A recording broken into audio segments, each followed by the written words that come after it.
বাইরে শীতের হাওয়া বইছে, তাও গল্প শোনার আশায় আমি আর কিশোরী তারানাথের বাড়ির উদ্দেশ্যে রওনা হলাম। শীতের রাতে বাইরে কেউ নেই। স্ট্রিট ল্যাম্পের আলোয় পথ দেখে দেখে আমি কিশোরী পৌঁছালাম তারানাথের বাড়িতে। ঘরের বাইরে গিয়ে দেখি তারানাথ দাঁড়িয়ে আছে। আমাদের দেখে তারানাথ বলল, তোমাদের কথাই ভাবছিলাম। এই শীতের রাতে তোমাদের ভূতের ঘটনা বলতে আমার বেশ ভালো লাগে। অবশ্য কিশোরী আমার ঘটনাগুলো সত্যি বলে মনে করে না। কিশোরী মুচকি হাসি দিয়ে বলল, সত্যি মিথ্যের ব্যাপার নয় ঠাকুরমশাই, আসলে কি জানেন, আপনার গল্প ছাড়া এখন আর চলে না। যাই হোক, শীতের রাতে বাইরে না দাঁড়িয়ে ভেতরে এসে বসো। ঘরের দরজা জানলা বন্ধ করে আমি আর কিশোরী তারানাথের সামনে বসে পড়লাম। আর একটা কথা বলা হয়নি, আসার সময় সিঙ্গারা আর তারানাথের প্রিয় পাসিং শো নিয়ে চলে এসেছি দুজনে। কিশোরী বলল, আচ্ছা ঠাকুরমশাই, আপনি ভূত দেখেছেন কখনো? তারানাথ বলল, দেখো, ভূত প্রেতে আমিও বিশ্বাস করি, কিন্তু অনেক অনেক দিন আগে আমার সাথে ভূতের সাক্ষাৎকার একটু হয়েছিল। তাও সে 20 বছর আগেকার ঘটনা।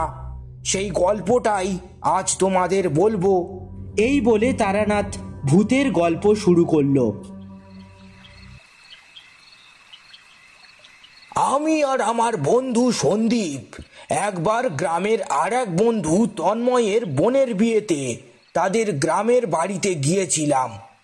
তাদের গ্রামের নাম বেগুন কোদর।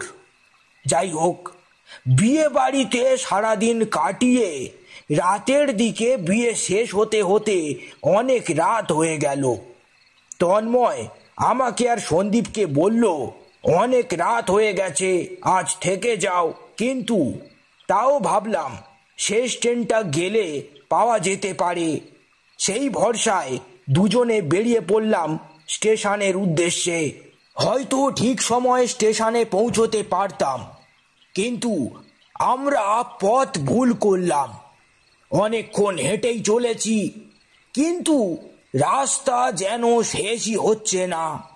চারিদিকে হু হু হাওয়া বইছে, ঝিঝি পোকার আওয়াজ, শিয়ালের আওয়াজ, সব মিলে পুরো জঙ্গলের মধ্যে যেন হাহাকার শুরু হয়েছে।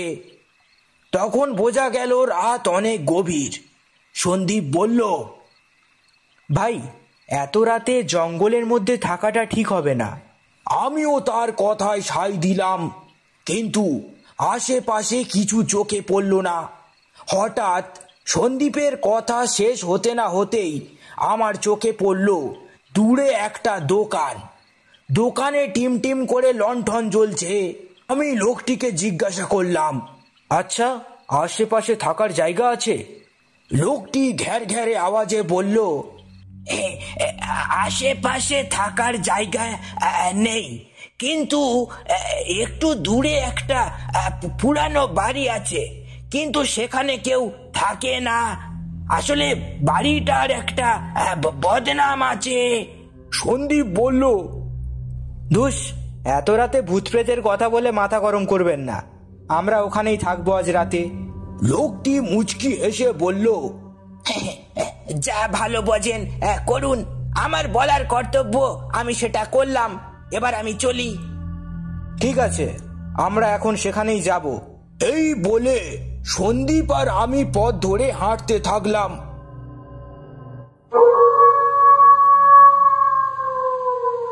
কিছুটা দূর যাবার পর হঠাৎ দেখলাম একটা পুরানো বাড়ি দাঁড়িয়ে আছে আমাদের সামনে।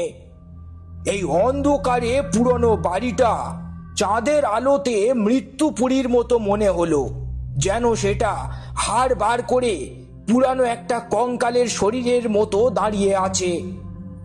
আমার মোটেও সেখানে যেতে ভালো লাগছিল না, কিন্তু সন্দীপ বলল, ভাই, এখন বেশি কিছু ভেবে লাভ নেই, বাড়ির ভেতরে ঢুকি চল। আমরা সেই বাড়িতে গিয়ে ঢুকে দেখলাম একটা ঘর। সেটার অবস্থা খুবই শোচনীয়, কিন্তু একটা বড় খাট আছে, আমাদের সাথে টর্চ ছিল, সেটা জ্বালিয়েই চারিদিকটা দেখে নিলাম। তারপর খাটটা যতটা সম্ভব পরিষ্কার করে দুজনে শুয়ে পড়লাম। কখন গল্প করতে করতে দুজনে ঘুমিয়ে পড়লাম খেয়াল নেই। তখন মনে হয় অনেক রাত। হঠাৎ আমার ঘুম ভেঙে গেল একটা নুপুরের আওয়াজে।